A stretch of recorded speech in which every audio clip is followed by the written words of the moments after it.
Muchas gracias, mis hermanos, muy amables. Bueno, vamos a entonces a dar el inicio y te damos gracias, Señor. Vamos a orar. Abacados, te damos gracias por esta mañana, por esta noche hermosa. Te damos gracias por tus bendiciones y por compartir, Señor, conocimientos unos con los otros y así entender cada día más grandes verdades eternas. Pedimos, Señor, tu bendición y gracias porque nos ama. Y quédate con nosotros. En Yahshua lo pedimos. Amén.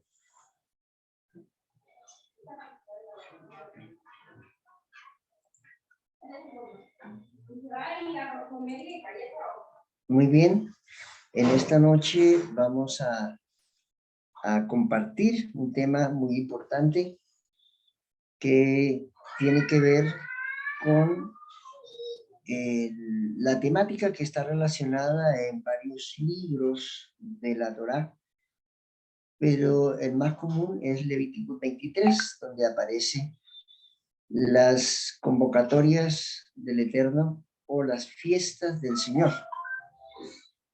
Estas fiestas están relacionadas como los Moedim. Los Moedim son convocatorias relacionadas en el libro de Levíticos capítulo 23 en adelante.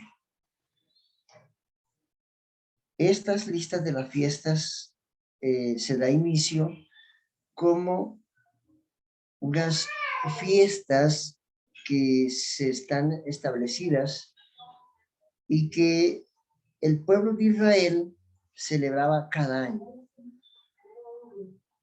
Habían 4 fiestas en el día, habían 4 fiestas en el día de Aviv o el día de Nisan.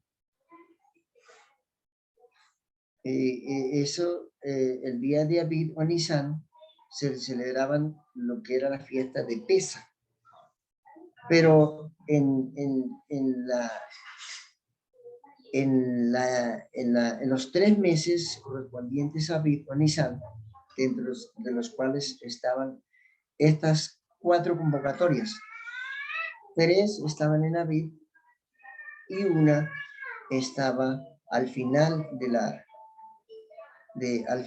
o sea, en el 6 de Sivan. Es bueno entender que estas convocatorias realmente eran 3 grandes asambleas. 3 grandes asambleas que celebraban el pueblo de Israel. La primera asamblea que ellos celebraban era la asamblea de Pesa.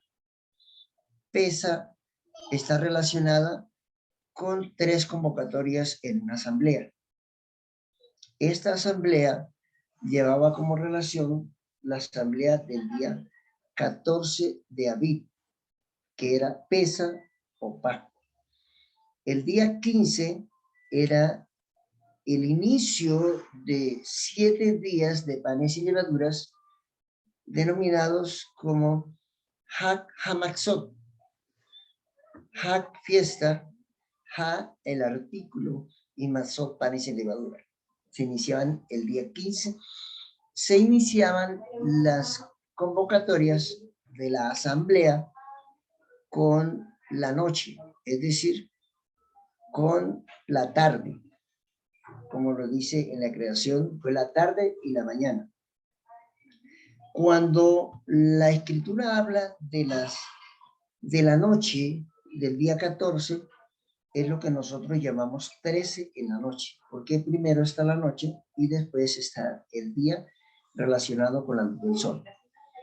Entonces, cuando nosotros llegamos al libro de Levíticos, encontramos que a veces tendemos a confundirnos porque no encontramos como una correlación de las 7 convocatorias, sino que encontramos la relación a 3 grandes asambleas. Y esto es bueno entenderlo. Las 3 grandes asambleas era Pesa, denominadas en el contexto hebreo, es Pesa, Shavuot y Sukkot. Y eso es lo que vamos a tratar de aclarar en esta temática. Entonces, en el libro de Levíticos, capítulo 23, en el capítulo 23 encontramos 3 convocatorias. Pesa como el día 14, el día que llamamos Pascua, Pesa relaciona 3 convocatorias. La convocatoria de la cena o de la Pascua, o Pesa, que también se denomina, el día 14. El día 15 iniciaba con un Shabbat hasta el día 21 por 7 días comiendo panes y levadura. Era Shabbat el 15 y era Shabbat el 21. Habían 2 Shabbat, dos Shabbats relativos. Podrían caer en un Shabbat del séptimo día de la semana, como podía caer cualquiera de los días de la semana. El día 16 era el día de las primicias.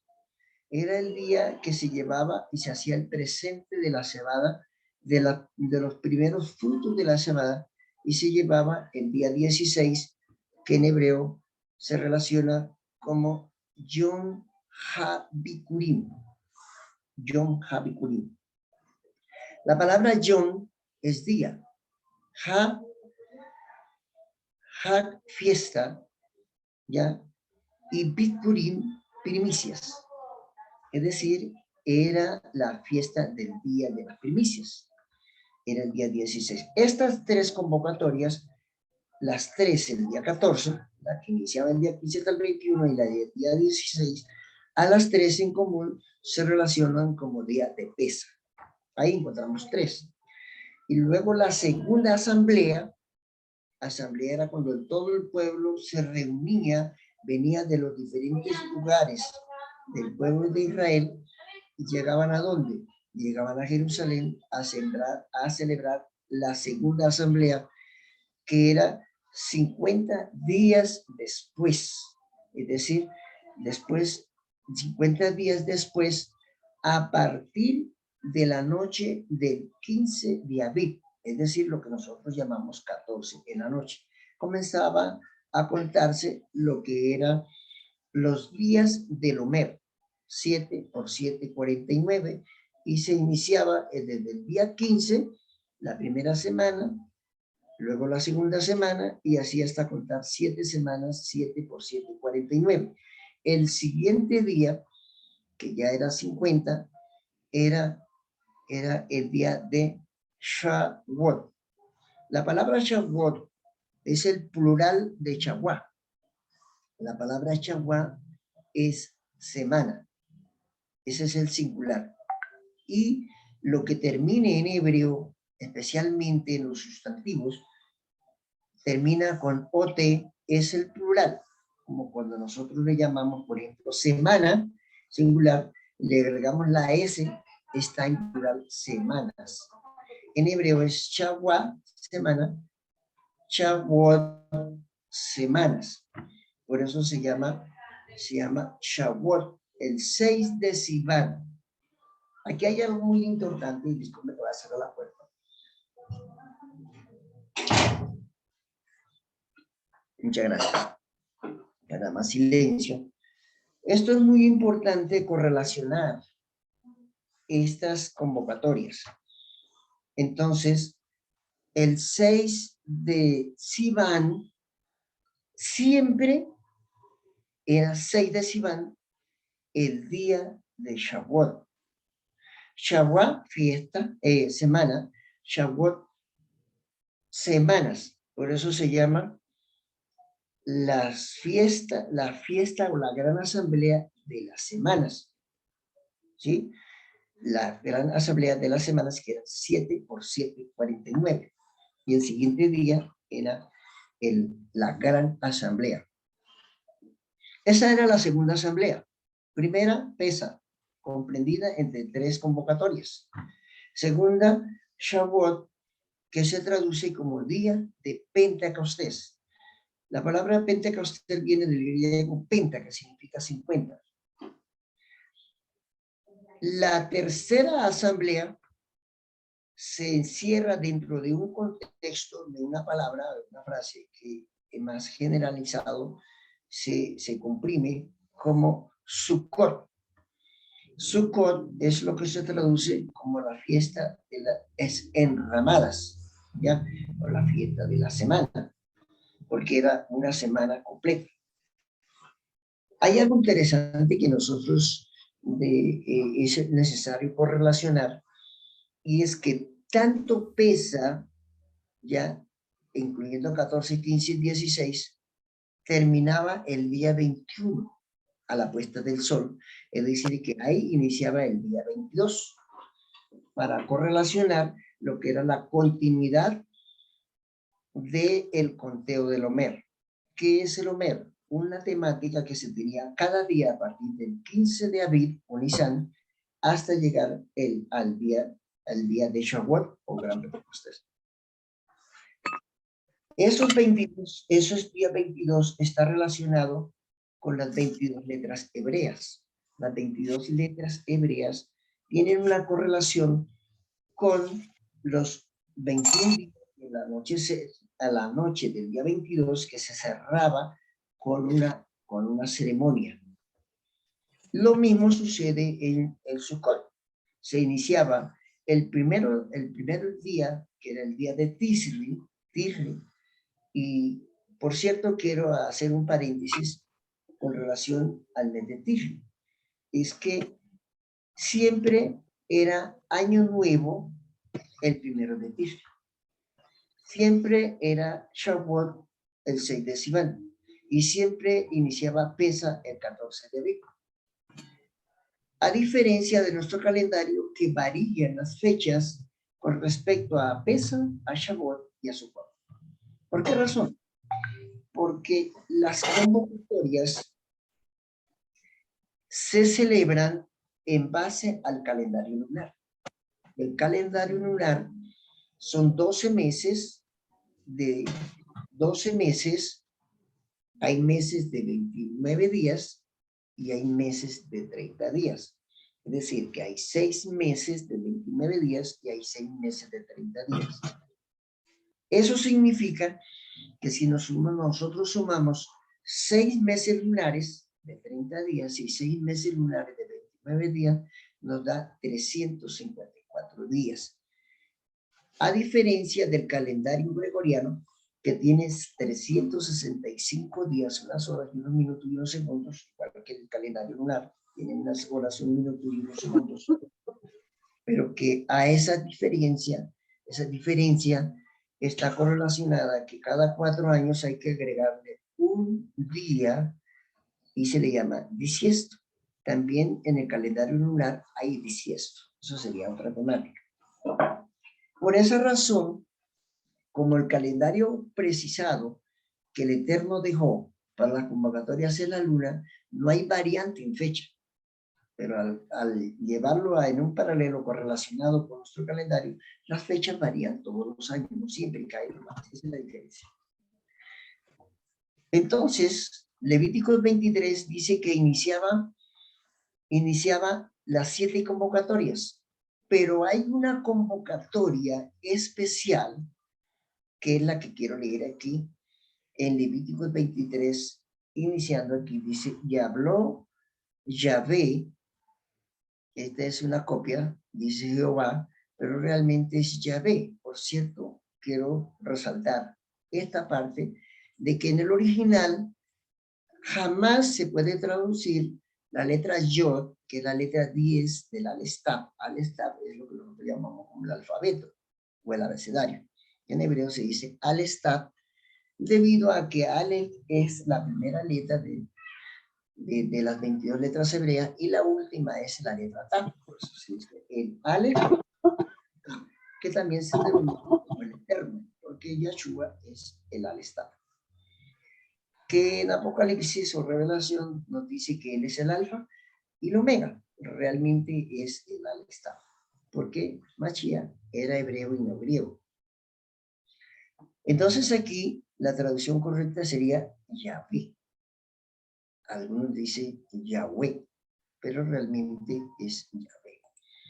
Moshe, que está traducido como Moisés, dice que Yahvé dijo a Moshe, diciendo, habla a los hijos de Israel y diles las convocatorias, que están traducidas como fiestas, solemnes de Yahvé, las cuales proclamaréis como santas convocaciones. Por eso viene la palabra convocatoria, por eso convocaciones. Serán estas. La primera, y mire que aquí hay 2 puntos que lo pueden encontrar en la traducción Reina Valera, bueno, las traducciones, hay 2 puntos y dice 6 días, es decir, está relacionando la primera convocatoria dentro de las 7. 6 días se trabajará, más el 7º día es Shabbat.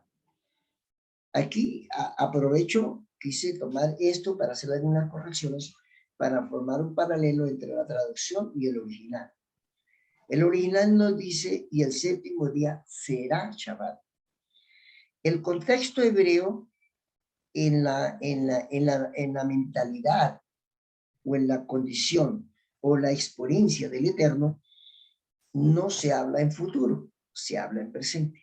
Entonces, si hablamos en presente, como está en el original, por cierto, quiero resaltar cuando dice el Salmo 121, alzaré los ojos al monte, no se dice alzaré, alzo los ojos a los montes. ¿De dónde vendrá mi socorro? No, está mal traducido. ¿De dónde viene mi socorro? Mi socorro vendrá de Jehová. No, viene de Jehová. El contexto hebreo se habla en presente porque Él es un eterno presente. Para Él no existe futuro, porque Él, el futuro ya lo conoce todo. Por eso Él nos habla en presente, porque las promesas son en presente, no para el futuro. Dice aquí, más el 7º día es Shabbat. Entonces, elegí esta versión para poder hacer las correcciones. Santa convocación, o sea, Kodesh, Kodesh es la palabra para santo.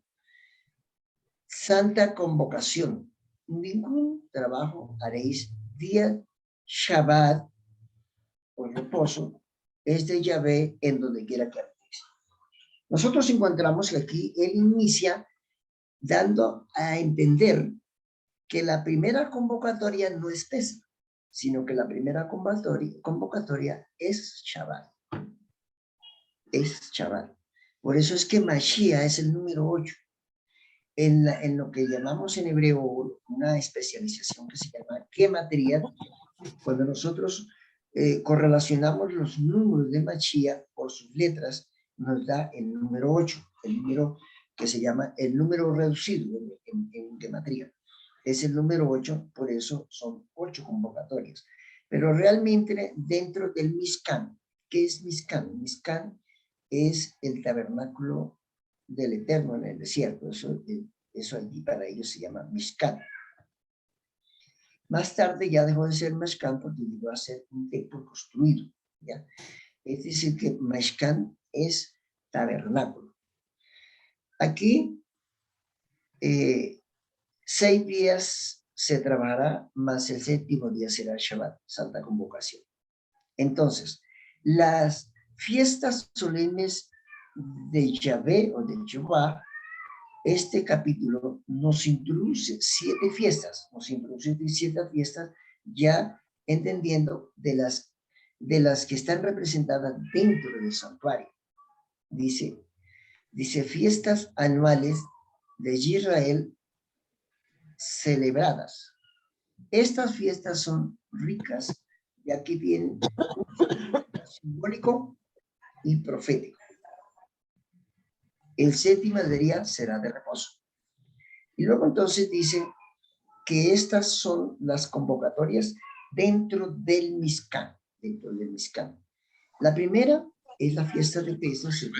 Luis Bejarano. Sí, señor. No, hermano Luis, gracias. Yo que llego tarde, qué pena. No se preocupe. Tranquilo.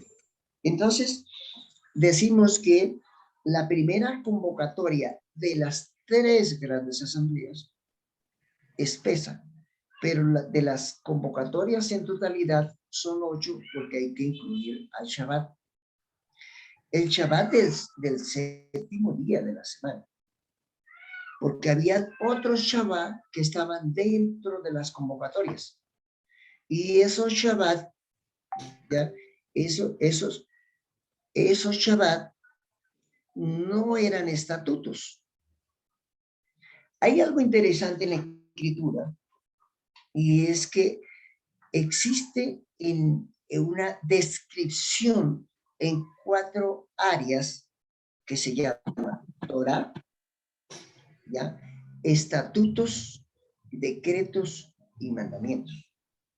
A veces nos tendemos a confundir y realmente a mí me costó bastante entender estas 4 definiciones porque no son iguales. A veces decimos los estatutos son los 10 mandamientos. No, los estatutos no son los 10 mandamientos. A veces decimos que los decretos son los estatutos. No son los estatutos. La Torá son los 10 mandamientos. Los estatutos son las delimitaciones que amplían el contexto de la Torá, o sea, de los 10 mandamientos. Les voy a dar un ejemplo. Esto solamente es una introducción al Mizkan, al santuario, al tabernáculo del desierto.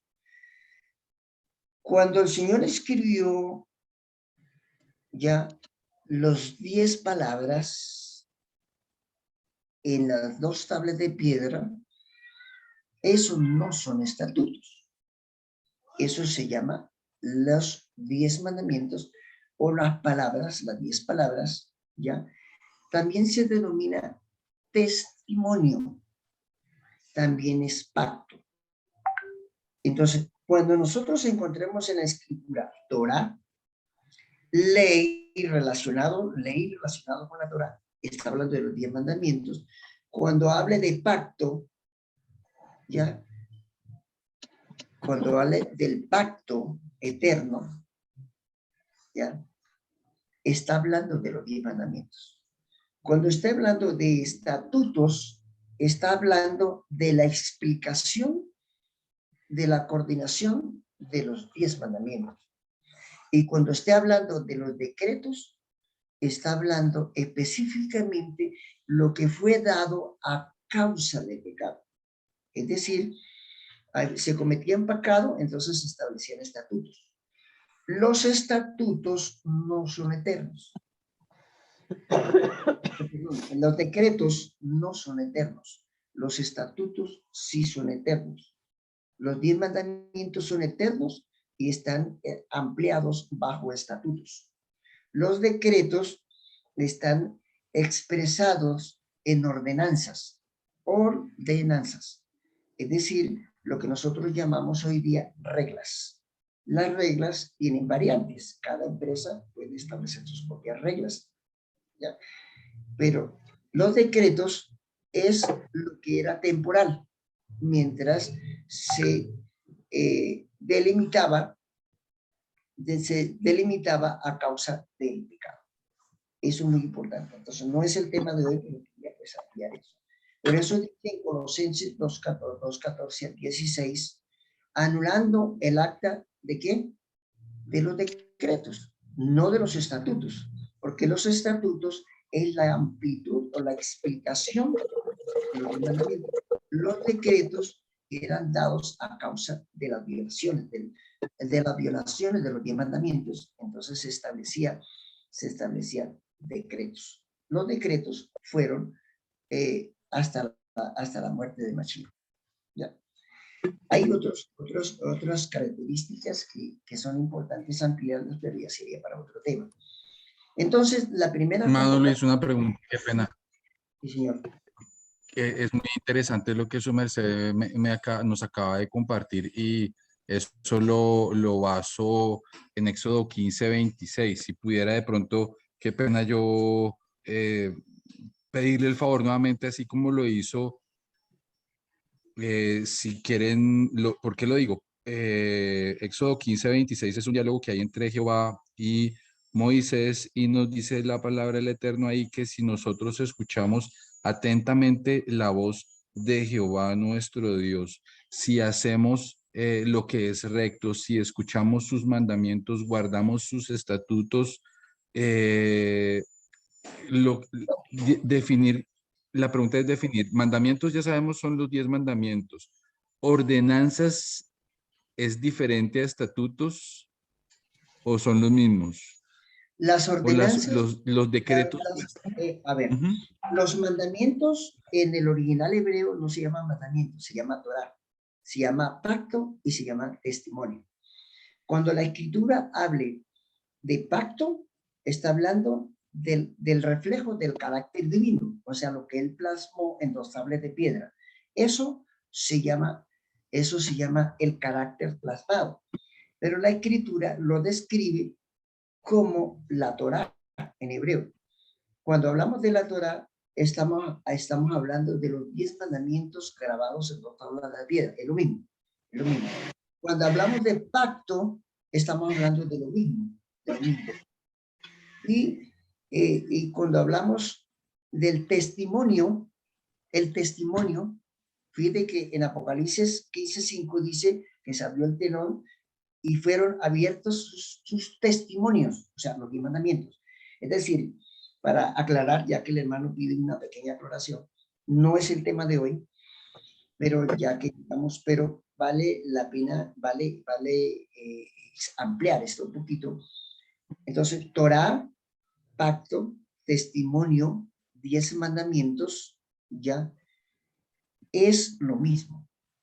Ahora, para ampliar el contenido, porque realmente en el original, allá cuando estaba Adán y Eva, era el reflejo del carácter que estaba plasmado en la mente y en el corazón de Adán y Eva, y él tenía el sello estampado divino. A medida que se fue violando, las cosas se fueron estableciendo. Primero que el carácter plasmado. Es decir, tuvo que ampliar. Lo que hizo la escritura a través de la historia es ampliar el contenido. ¿Cómo se amplió el contenido de la Torá de los 10 mandamientos, el pacto o el testimonio? A través de estatutos. Les voy a explicar qué es un estatuto. Un estatuto es, por ejemplo, Mashiach, o el Señor Jesucristo, cuando estuvo aquí en la tierra, él tomó los mandamientos, o sea, la Torá, o sea, el pacto, o sea, el testimonio, uno por uno, y él lo fue ampliando. ¿Cómo? Por ejemplo, ¿qué es un estatuto? El Señor dijo, oíste que fue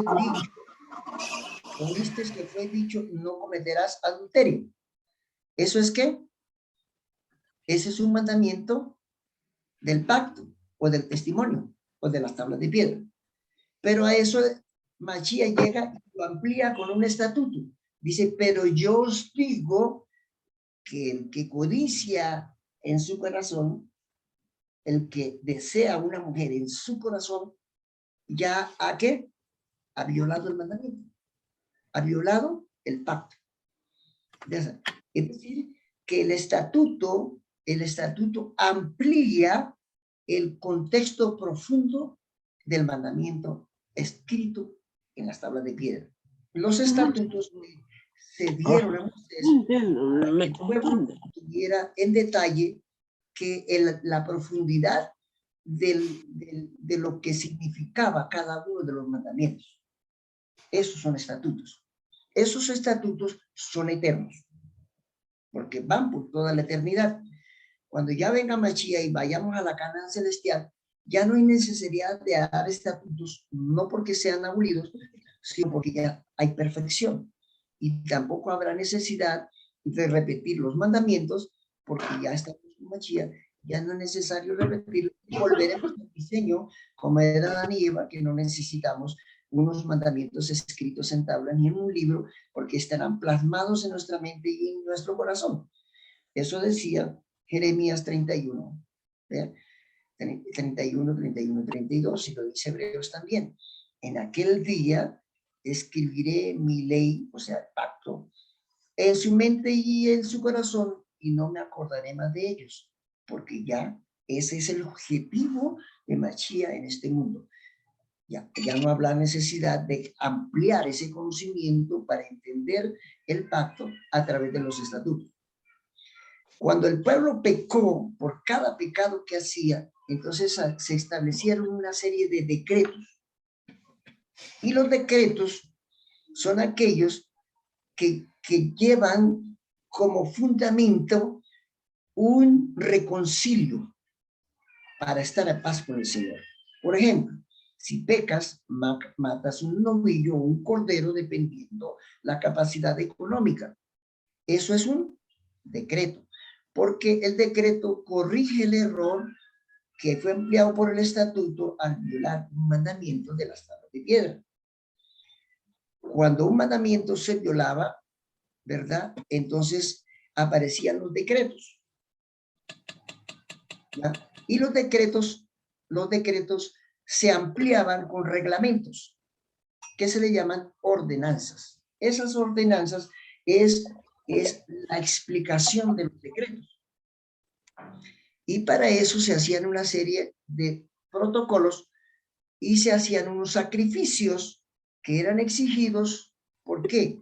Los decretos explicados con ordenanzas, las ordenanzas, para poder cumplir la forma correcta del pago de esa deuda por haber violado el mandamiento y no haber entendido los estatutos. Entonces habían unos protocolos.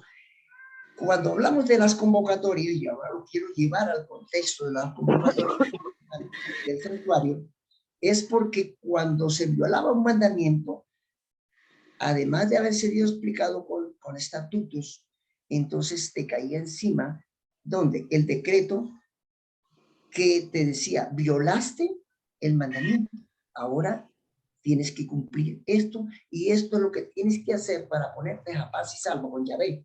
De nuevo, matarás un corderito, y entonces venían los sacrificios. Los sacrificios tenían una serie de protocolos. Al venir Mashiach, él es el sacrificio perfecto. Entonces el propósito de Mashiach al venir a la tierra es que se acabaran los decretos y que solamente quedaran los estatutos, ampliando el conocimiento de los mandamientos escritos en tablas de piedra. Por eso él dice que los exhibió públicamente, Colosenses 2:14, triunfando sobre ellos en el madero o en la cruz, como se traduce, anulando el acta de ¿qué?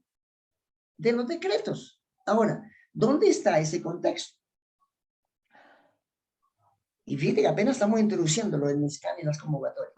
Quiero permitirme leer en la escritura un pasaje que de pronto me he dado cuenta que este grupo, ustedes son muy estudiosos, pero no sobra hacerle correlación con el contexto.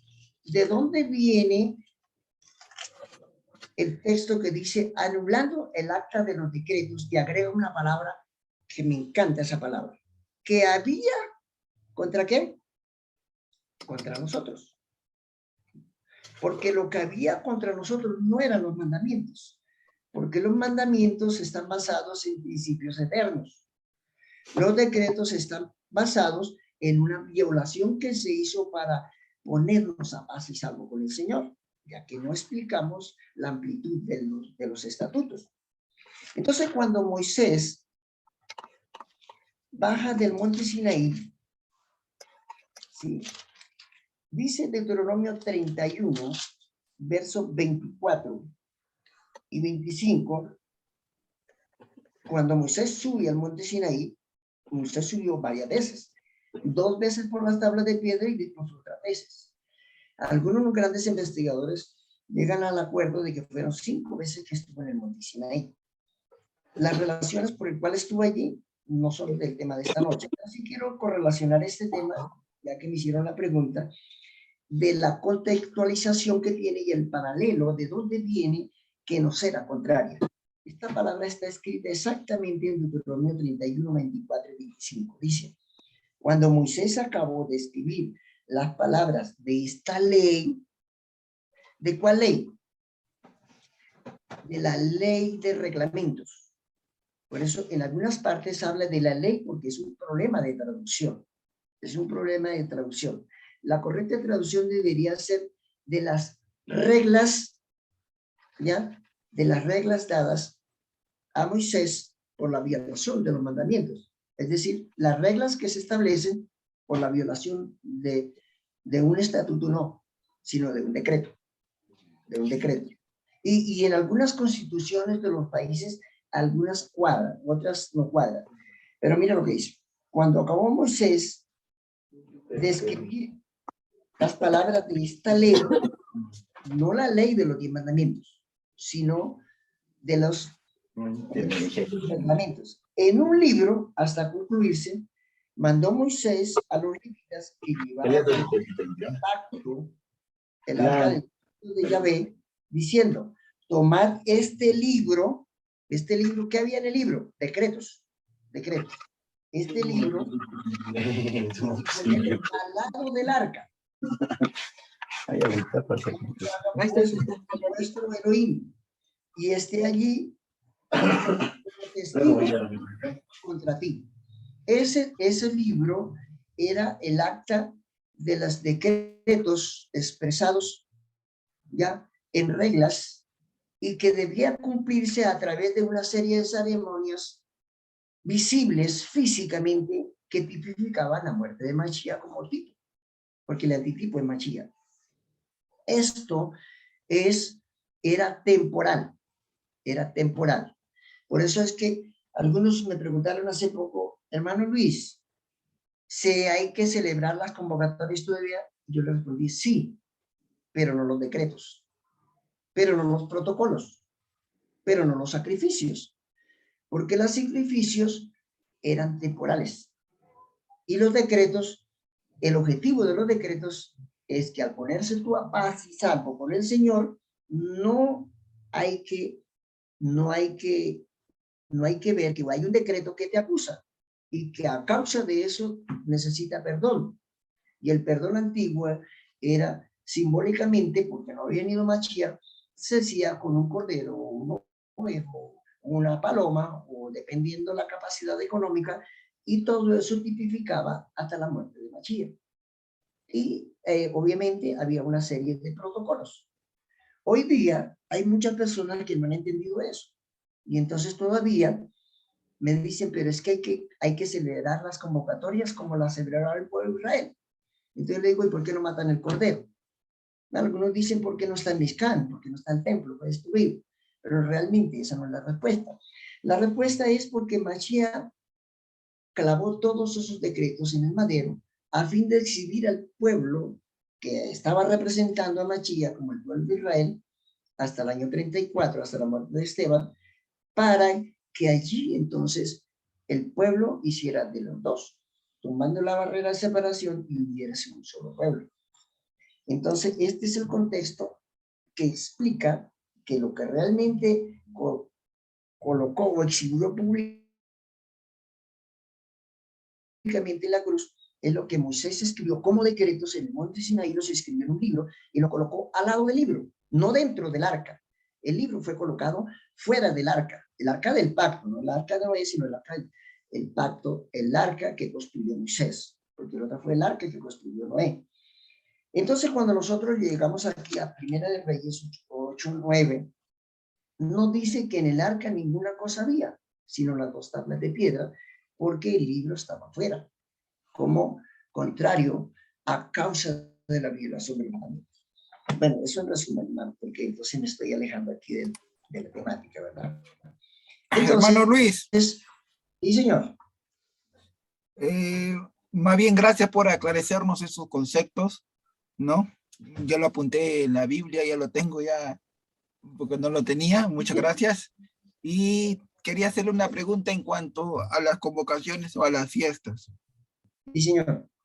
En el libro de Éxodo 23, capítulo 14 en adelante, habla de 3 fiestas anuales o 3 santas convocaciones.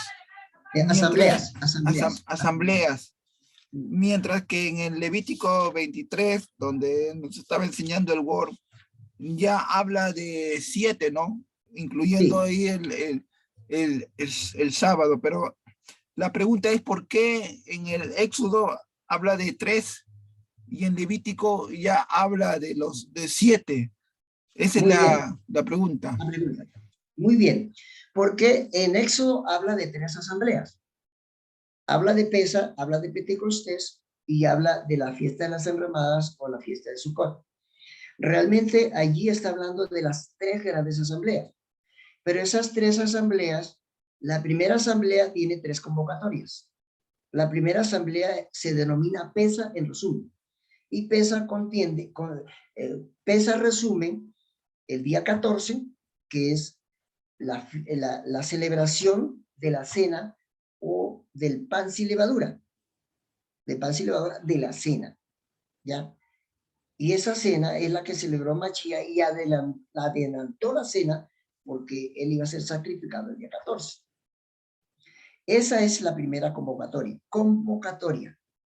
de que pertenece a una de las 3 convocatorias de la Gran Asamblea.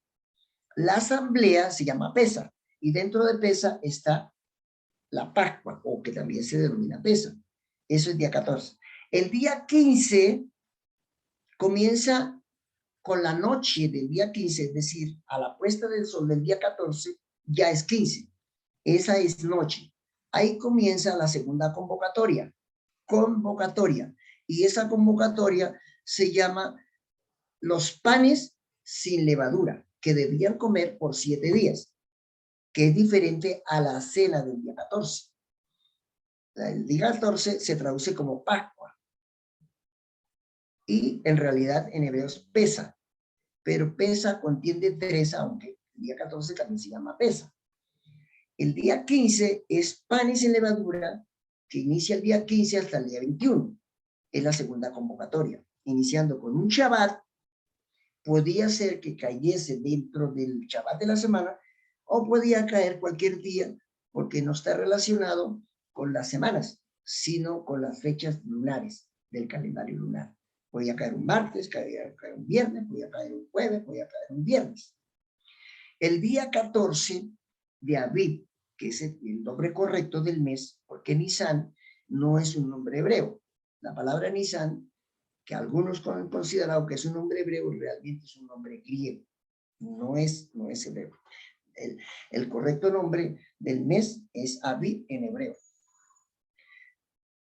Ok, perfecto. Entonces, el día 16, ya entendimos la segunda fiesta o convocatoria, perdón, la segunda convocatoria. La primera 14, la segunda 15, y lo explicamos. Y el día 16 era el día de las primicias dentro de la misma asamblea. La asamblea que se llama PESA. PESA contendía 14, una convocatoria, 15, la otra de los panes, y el 16 era el día de la cosecha donde se llevaban los mejores racimitos de la cebada, y entonces se hacía un presente como primicia. Por eso se llama Yom HaBikurim. Yom es día. J-A-G de gallina, es fiesta en hebreo. Y Bikurim es primicias. El día 16 era el día de las primicias. Ese día de las primicias era el día de que se debía presentar la gavilla de la cebada, pero como Mashiach resucitó, él presentó una gavilla. Y la gavilla que Mashiach presentó era lo que dice Mateo, capítulo 27, versos 51 al 57. Dice que ese día las tumbas se abrieron y los sepulcros fueron abiertos y muchos cuerpos que habían muerto resucitaron después de la resurrección de Mashiach. O sea que Mashiach resucitó primero porque Mashiach es la primicia de las primicias. Y esas primicias que resucitaron, que no se saben cuántos son, pero fueron muchos, tampoco se puede decir quiénes fueron, porque la Biblia no nos arroja respaldo sobre eso. Fueron, dice el verso 53, Mateo 27, 53, y fueron y se presentaron a la ciudad. Por eso es que los evangelios sinópticos es la conexión de tiempos a tiempos, es la conexión de acontecimientos. En el capítulo 21 de Juan, nos dice que María fue a abrazar a Mashiach después de la resurrección, y Mashiach no se dejó abrazar porque él dijo, no me toques porque aún no he ido a mi padre. Elena G. White explica que no se dejó tocar porque no había ido todavía a presentar las primicias a su padre. La conexión o continuidad en tiempo lo explica Mateo 28:9, donde dice que María ahora sí fue a abrazarlo más adelante, y ya Mashiach se dejó abrazar porque ya había ido a presentar su gavilla de resucitados y ya había regresado, ya podía dejarse tocar. Es decir, que el primer presente tendría que hacérselo a su Padre Celestial. Muy interesante esto. Ahora, por eso, Mashiach muere el 14 y el 16 es la presentación de la gavilla. Muere el 14, resucita el 16. Muy sencillo. De hecho, hay una gran polémica y hay escritos, muchos libros escritos. Yo me leí un libro que se llama Babilonia, Misterio Religioso. Y hay un capítulo dedicado donde dice que así como Mashiach, como Jonás estuvo 3 días en el corazón de la ballena, 3 días y 3 noches, así estaría Mashiach 3 días y 3 noches en el corazón de la tierra. Pero recordemos que Mashiach era hebreo y el pensamiento hebreo es muy diferente al oriental o al gregoriano. Por eso, el contexto, las convocatorias nos amplía más esto, realmente quien tiene la razón. Muy bien, entonces, no sé si me entendió, la primera asamblea, la pierna. La segunda asamblea es Shavuot, que es lo que se traduce como el día Pentecostés, que es el de 6 de Sivan. Ya aplicamos que Pesa es 14, 15 y 16, 3 convocatorias en una. Eso se denomina asamblea. La segunda asamblea es el 6 de Sivan, por el calendario lunar. Esa segunda asamblea es lo que se traduce como el Gran Pentecostés, 50 días después. Y la tercera asamblea es Sukkot, que contiene Yom Teruah, que es el día de las trompetas, del 1 de Tisri al 10, al 9 de la noche, y el día 10 es Yom Kippur. Yom día y Kippur juicio. Yom es día y por juicio. El sonar de las trompetas, que va del 1 al 9 en la noche, que es la número 10, se llama, trompeta en hebreo es teruah, teruah, teruah. Y Yom es día, o sea, día de las trompetas. Yom, día. Teruah, trompetas. ¿Ya? Teruah. Entonces, esa segunda convocatoria está dentro de Sukkot.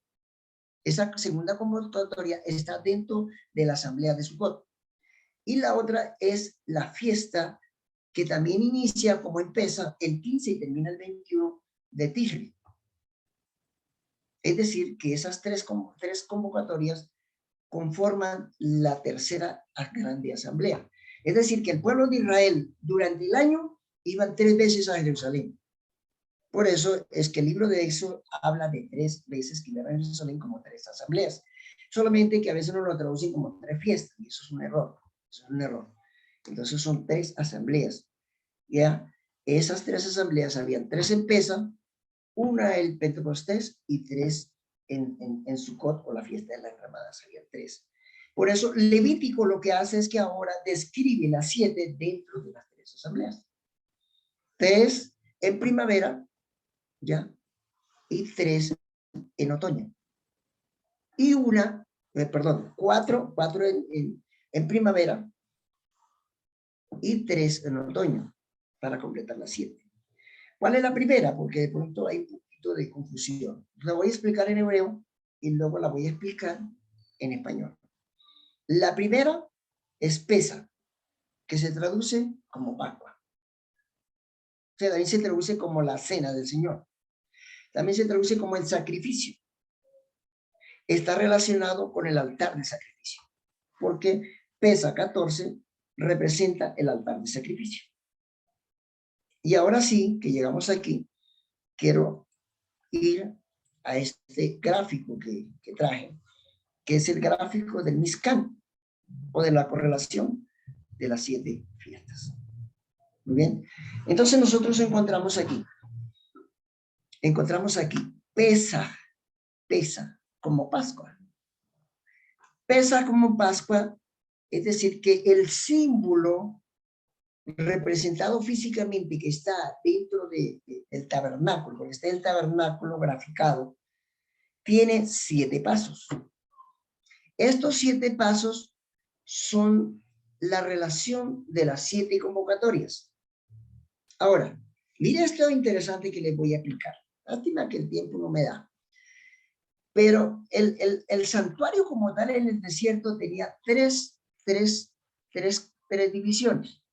La primera era el patio o el atrio. Algunos le dicen patio, algunos le dicen atrio, y los dos son correctos. El atrio comprendía 3 convocatorias y relacionaba toda la correlación de Pesa. O sea, que la primera gran asamblea que iniciaba el 14, el 15 y el 16 es la correlación de 3 convocatorias y que simbólicamente están, ¿dónde? En el patio o en el atrio. Hay algo interesante aquí. Si no termino hoy, bueno, otro día terminaré. Pero es interesante que las cosas me queden claras. Y es que el atrio, después que Machía moría o murió aquí en el altar de sacrificio, el día de atardecer, es decir, a la puesta del sol, que dice que las mujeres que habían venido vueltas ya prepararon especias aromáticas porque el tiempo era corto y ya estaba para entrar el Shabbat. El Shabbat del 15, del 15 de abril. Se iniciaba panes sin levadura y esos panes sin levadura es la segunda convocatoria. ¿Dónde está la segunda convocatoria? Entre el altar de sacrificio y el lavacro.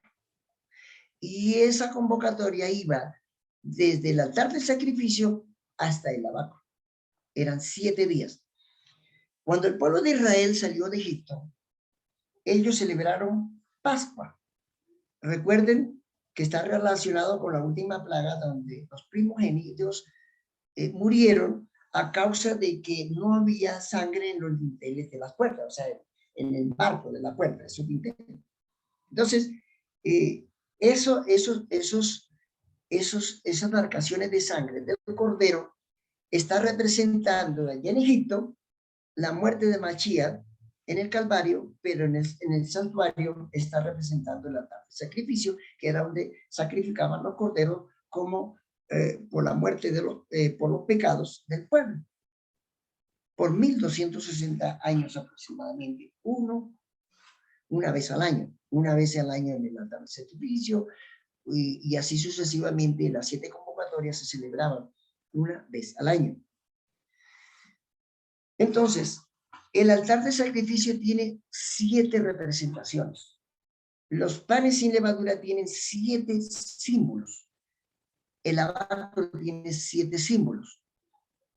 Ya, la menorá, que se traduce como el candelabro, tiene 7 representaciones, simboliza 7 cosas.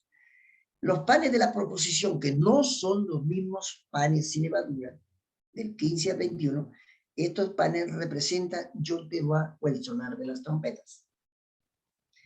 Y el altar del incensario, que no se confunda con el altar de sacrificio, porque el altar de sacrificio era en bronce y el altar del incensario era en oro, porque a medida que íbamos avanzando y llegando hasta el lugar santísimo, la perfección era mayor y el valor del metal era más fino porque representa más pureza ante la presencia del Señor.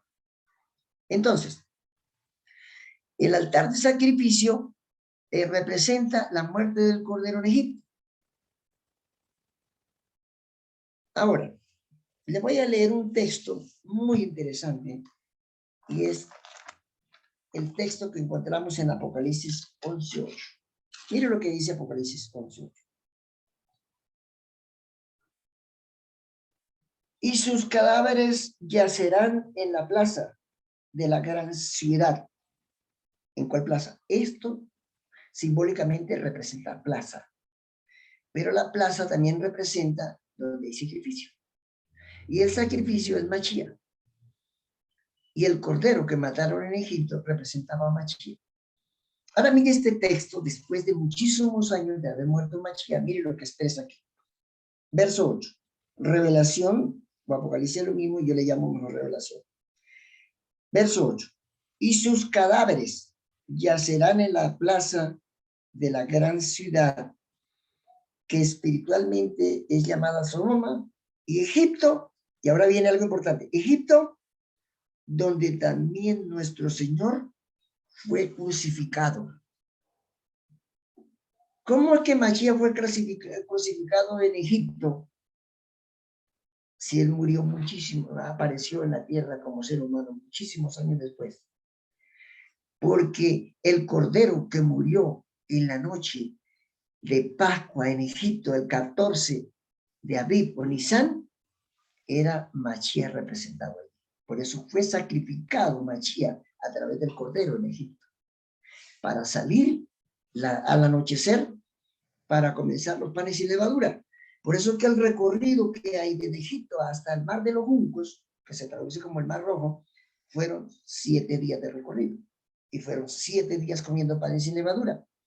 Y esos 7 panes y levadura es el recorrido que nosotros hacemos desde que aceptamos a Mashiach, y aceptamos a Mashiach en nuestra vida, aceptamos el plan de salvación, nos arrepentimos. El arrepentimiento en hebreo es teshuvá, que es hacer un giro de 180 grados, y entonces al hacer un giro de 180 grados, dejamos el mundo atrás, y el mundo que dejamos atrás está representado por la vieja levadura, el pecado.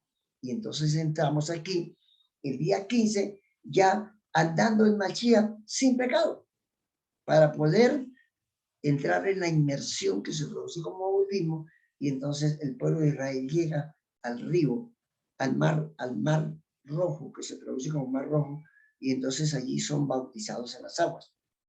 En el caso de nosotros, aceptamos el plan de salvación, hacemos teshuvá, dejamos el pecado, hacemos una transformación y bajamos a las aguas. Ahora, hay algo interesante. Si ustedes nunca de pronto habían relacionado, el santuario es el cuerpo del ser humano. Yo estudio medicina. Y resulta que el cuerpo del ser humano tiene 3 partes. En medicina dice cabeza, tronco y extremidades. Las extremidades están relacionadas en el atrio. El cuerpo está relacionado aquí, en estas 3 partes. En el candelabro, en los panes y en el altar del incensario. Y la cabeza está relacionada con el lugar santísimo, que es la Torá, los 10 mandamientos, que proceden del cielo, y la cabeza es Mashiach. Todo cuadra perfectamente. Yo en un estudio, y no es el tema de hoy, me puse a analizar cuántos huesos tienen los pies. Y los pies tienen el fémur, ¿ya? En la tibia, el peroné son 3, y abajo tenemos nosotros 7 huesos en la parte de atrás del plan del pie. 7. Y luego tenemos 5 más 5, y finalmente entramos con lo que se llaman los falanges, en términos medicinales. Entonces tenemos 15 huesos de falanges, tenemos 5 más atrás, son 20, tenemos 5, 15 en total, y 7 en la parte de atrás, debajo del calcañal. ¿Ya? Eso suma 21. Y 21 en el otro pie. Usted puede contarlos, pueden bajar cuántos huesos tiene el pie en totalidad. Entonces tiene 21 en el pie derecho, 21 en el pie izquierdo, son 42. Y luego tiene la tibia y el peroné, 2 en el pie derecho y 2 en el pie izquierdo, son 4. Y 42 que llevamos, porque recuerda que hay 21, 21, 42 y 4, 46. Y los 2 fémur, 48. Y las 2 rótulas, los huesitos que están delante de la rodilla, 50. Porque 50 eran los días que había que contar hasta Pentecostés. ¿Se dan cuenta? Que los huesos del cuerpo explican el santuario. Y así podemos ver que los símbolos que encontramos en el santuario son 206. Y los huesos que tiene un ser humano adulto son 206.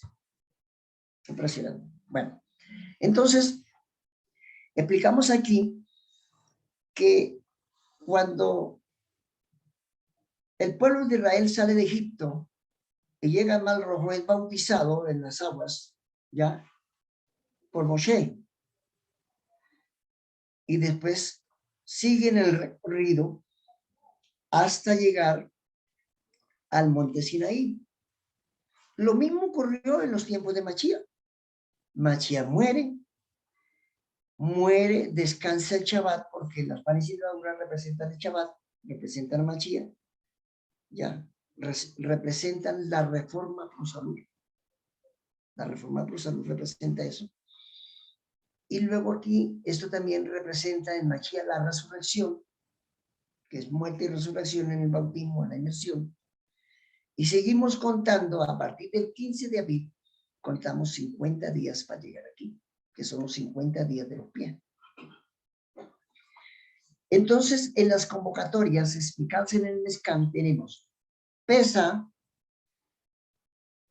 Hag HaMaxot, Hag Fiesta, Maxot, panes y levadura, día 15 a 21. Tenemos aquí Yom HaBikurim, que es la inmersión, muerte y resurrección en el bautismo, o la inmersión mejor, en el agua, y representa la resurrección de Mashiach. Mashiach predica 40 días en la tierra y se va porque le estaba esperando un protocolo de 10 días de preparación para entrar en la gran reunión de todos los representantes del mundo para darle la bienvenida al que había vencido a la muerte en la cruz. El que había vencido al que tanto acusaba a nuestros hermanos día y noche, y se presentó una gran batalla en el cielo. Cuando dice Apocalipsis 12, 7 al 11, es que hubo una gran batalla en el cielo, ya. Miguel y sus ángeles luchaban contra el dragón, y el dragón y sus ángeles luchaban contra Miguel. Este texto lo han colocado siempre cuando fue expulsado del cielo por primera vez. Pero no, este texto de Apocalipsis 12:7 es la batalla que hubo en el cielo cuando Mashiach entró a celebrar la gran asamblea del jubileo allá en el cielo, que vinieron todos los representantes del mundo. A Juan, el hijo amado, pudo ver cómo Mashiach se ocultaba en la nube de los cielos de ángeles, y en la isla de Patmos pudo ver cómo Mashiach entraba en el capítulo 4 de Apocalipsis, que él pregunta que nadie era digno de abrir el libro y desatar sus 7 sellos, y uno de los 4 seres vivientes le dijo: no llores. Y entonces ve venir a Mashiach, ya, uno semejante al Hijo del Hombre, que se acercó al anciano de días y pidió el rollo. Ahí es el gran Pentecostés. Interesante. Estos días, aquí habían representaciones de todos los mundos, e incluso había representaciones de las primicias que habían resucitado con Mashiach, que están allá en el cielo. Eso lo explica el Espíritu de Profecía.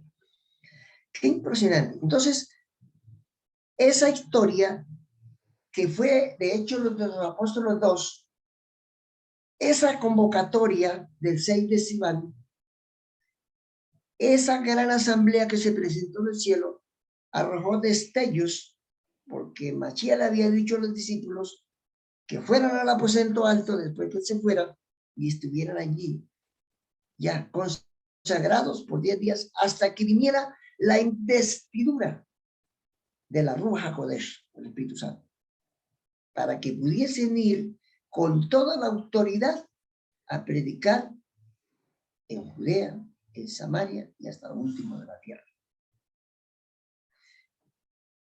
Esa es la relación. A veces nosotros queremos aceptar Mashiach, no tenemos en cuenta la vieja levadura y queremos bajar a las aguas bautismales, a la inmersión, ya, todavía con el viejo hombre, y queremos recibir el Espíritu Santo.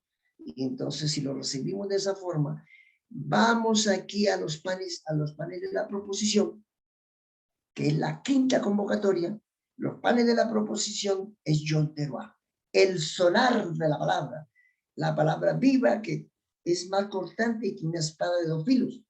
También representa al Padre y al Hijo sin pecado. También representan las 12 tribus. Serán 12 panes, 6 y 6. También representan los 12 apóstoles. Qué interesante. Las 12 columnas, las 12 puertas. 12 tribus, 12 apóstoles. Allá en la Nueva Jerusalén. Eso representa. Hay 7 representaciones en cada punto, en cada avanzada de estas. Entonces, para no perder aquí, altar del sacrificio, Pesa, Pascua, altar de la ofrenda quemada, o sea, el cordero, o sea, cortina de separación de entrada, una, porque habían 3, una para entrar al atrio, 2 para entrar al Kodesh, Kodesh es lugar santo, y 3 para entrar al Kodesh Kadoshim, o sea, al lugar santísimo. Entonces, aquí está explicada cada una de las convocatorias dentro del Mishkan o del tabernáculo. La segunda, panes sin levadura, Ha Matzot. Aquí dice Hamazot, o sea, los panes sin levadura está diciendo, pero hay que agregarle J-A-G de gallina, fiesta, Ha-Matzot, que sería panes sin levadura. Aquí está bien traducido, panes sin levadura, correcto. Pero si le agregamos el Ha, sería fiesta de los panes sin levadura. Esos son los panes. Esto no lo colocan en la explicación del soltario jamás. Aquí se vuela en este puntito y entonces no le cuadran las convocatorias en el soltario. Entonces, encontramos aquí Hermano Luis. Levadura, primicias. Hermano Luis. Pentecostés, ya le doy la palabra, Pentecostés, y encontramos aquí Yom Teruah, y encontramos aquí Yom Kippur, que comenzó en 1844. Dígame, hermano. Eso es lo que le quería preguntar, ¿no? De los panes sin levadura. Por ejemplo, cada mueble está excelente, ¿no? Pero, ¿qué mueble? Porque no habría un mueble para representar esos panes sin levadura, ¿no? O qué podríamos utilizar, qué herramienta, qué mueble. Porque está claro, ¿no? El altar de incienso, la Pascua, el abacro, donde las primicias, la resurrección, ¿no? Pero ¿qué mueble utilizar para pan sin levadura? Esa es la pregunta, hermano. No se puede utilizar un mueble porque los panes sin levadura representan la vivencia. Y la vivencia no es un mueble. También representa el pecado. Al sin levadura, alejar el pecado, no se puede dibujar el pecado. También representa el Shabbat. Porque cuando Mashiach muere, él reposa el Shabbat en la tumba. Y el Shabbat es tiempo, y el tiempo no se puede dibujar. Es la única convocatoria que no tiene mueble. Ustedes miran, por ejemplo, en las convocatorias en la antigüedad, y todas las convocatorias tienen mueble, menos la convocatoria de los panes sin levadura. Solamente hay panes. El pueblo de Israel, cuando sacrificaban el cordero, tenían un utensilio para el cordero. Cuando iban al bautismo, pues tenemos el abacro, que representa las aguas de la inmersión del bautismo. Hay un lavacro. Cuando iban al Pentecostés, había un candelabro físico. Cuando iban a Yom Teruah, tenían una mesa con 2 coronas, padre e hijo, y 12 panes, 6 y 6, que tienen una representación, hay 7 representaciones. Había un utensilio para representar los panes. Cuando llegamos al altar del incensario, hay un altar de oro con un incensario físico para representar las oraciones de los santos, que es lo que representa. Y representa Yom Kippur. Cuando llegamos al lugar santísimo, encontramos el arca del pacto. Y dentro del arca del pacto estaba la Torá o el pacto. Por eso se llama el arca del pacto. Porque los 10 mandamientos, realmente el nombre correcto es pacto. Por eso yo me encontré en una ecuación con una serie de teólogos porque yo tengo muchos alumnos. No sé si ustedes saben que yo soy profesor de hebreo. Tengo muchas escuelas, doy estudios de hebreo para los que se quieran graduar de teólogos que tienen que dar la materia de hebreo. Doy clases en la universidad, en Atlanta, en Carolina, bueno, en muchos lugares. Tengo estudiantes de muchos países.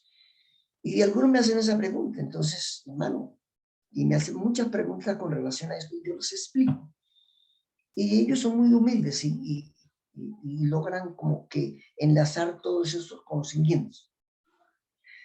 Entonces, aquí, cuando nosotros encontramos, yo he podido entrar a YouTube, a Google, a muchas gráficas que hay de grandes estudiosos del santuario, y siempre se vuelan la convocatoria de los panes y levadura, siempre se lo vuelan.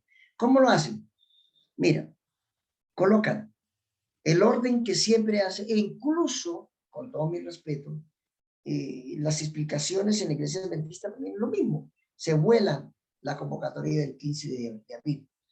¿Cómo lo explican? Primer paso, porque lo relacionan por muebles.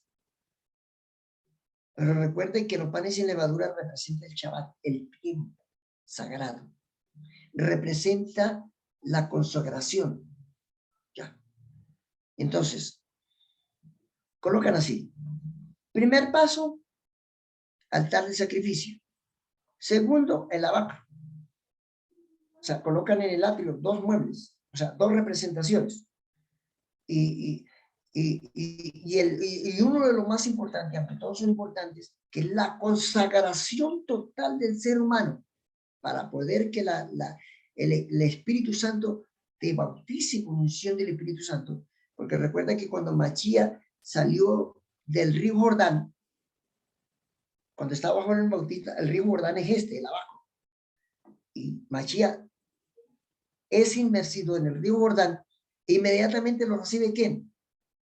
La Ruach HaKodesh, representado por la menorá, que es el abaco. Y entonces inmediatamente es investido. Y la voz del cielo, este es mi hijo amado, en quien tengo complacencia.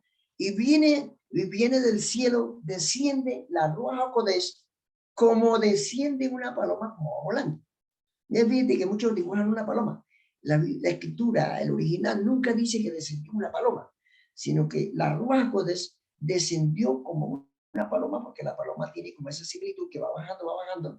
Y él dice, así como ustedes ven una paloma que desciende, así descendió el Espíritu Santo, pero no fue una paloma.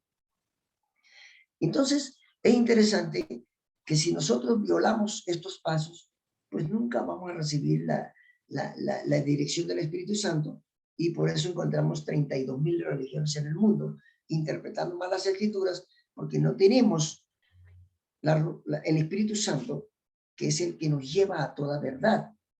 Y la verdad esta de que Yom Teruah, de los panes sin levadura, pero no del 15 de abril, sino los panes de levadura, que dice, yo soy el pan vivo que descendió del cielo. O sea, en este caso aquí representa a Mashiach, al Padre y al Hijo, dos coronas en la mesa. Pero no solamente representa eso, representa la escritura, la palabra de Dios. Representa la palabra, o sea, la Lashon HaKodesh. Lashon es lengua y Kodesh sagrado, o sea, lengua sagrada, que se traduce como Biblia. Biblia viene de biblioteca. Entonces, aquí, si nosotros violamos estos tres pasos, lo más probable es que no tenemos la unción del Espíritu Santo y vamos a transgiversar las Escrituras. Y entonces las oraciones de los santos, que en este caso se llama el triángulo de la santificación, para entrar en el triángulo de la santificación tenemos que primero asentar a Mashiach, hacer techubá, o sea, dejar el viejo mundo, la levadura, estar en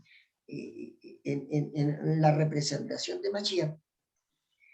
Sellamos ya, es decir, hacemos una escritura con la inmersión, confirmamos, y entonces si viene la Ruach HaKodesh y nos orienta, nos explica, nos revela, y ahora sí llegamos, el sonido de la palabra la predicación del evangelio, que es John Teruel, sonar de las trompetas, entendemos la escritura, y ahora sí vamos aquí al altar del incensario, y entonces las oraciones nos van a ser escuchadas, y todo lo que le pidieres, el Señor nos lo dará, porque pedimos como conviene, porque estamos direccionados por el Espíritu Santo. Y finalmente, entramos a la plenitud, que es el proceso que Mashiach está haciendo en el lugar santísimo, para ver si pasamos del altar del incensario allí y somos sellados para la eternidad. Entonces, aquí en el altar del incensario se define el destino eterno de cada uno, y los que alcancen a pasar, es decir, comenzando el juicio por los muertos y terminando con los vivos, serán escritos en el libro de la vida, o en el libro de la memoria para muerte, o en el libro de los recuerdos, que no se borran, porque nunca se arrepintieron, y no alcanza a ser escrito en el libro de la vida. Ese es el proceso de Mashiach en el lugar santísimo. Entonces, no sé si algún hermano iba a hacer alguna pregunta. Quiero que quede claro, el tiempo se me agotó, y no sé si terminamos aquí o dejamos un espacio para preguntas de 10 minutos. Hermano, Una pregunta, mi hermano Luis. Sí, sí. Una pregunta, mi hermano Luis. La pregunta es con respecto a esa gráfica que nos estabas ilustrando, en el tope, en la parte superior, habla de habla de 8. Los 8, venga, le digo ya cómo dice. 8 con el Shabbat de la semana. Ah, ok. Perfecto, Sí, el listo. Shabbat de la semana, recuerde que es tiempo, y el tiempo no se puede dibujar. Por eso no hay un mueble que represente el Shabbat, porque es tiempo. Cuando el Señor hizo la creación, el primer día habló de luz. Ya la luz, y fue la luz, y fue el día y la mañana el primer día. Y el cuarto día hizo las lumbreras, no las creó, las hizo. La palabra hacer en hebreo es hashá, y la palabra crear es bará. Bará implica crear algo de lo que no existe, de lo que no se ve, perdón. Y hashá implica hacer algo de la preexistencia, de lo que ya preexiste. Interesante. Hermano Luis, Sí. ¿Cuál sería la similitud o qué significaría los 7 días de panes sin levadura con los 7 días de la fiesta de Sukkot? Porque ambos habían 7 días de fiesta, ¿no? Entonces, ¿qué podemos nosotros comparar, o hay una similitud de esos 7 días? ¿Qué significarían que se repiten otra vez ahí 7 días? Los primeros 7 días es Teshuvah, el arrepentimiento por haber aceptado el plan de Mashiach. Y los otros 7 días de Sukkot, que van del 15 al 21, significa la plenitud del Espíritu Santo, porque ya el Espíritu Santo te ha sellado, y entonces ya estás listo para entrar a la Canaán celestial. El lugar santísimo, o sea, el pacto o el testimonio sellado ya con el Espíritu Santo, que es el sello divino que está aquí, porque el Espíritu Santo te da 2 etiquetas. Una, te aprueba. Te apruebo que aceptaste el plan de salvación, aprobado. Te apruebo que hiciste un cambio trascendental en tu vida y dejaste el viejo mundo y ahora estás conmigo, te apruebo.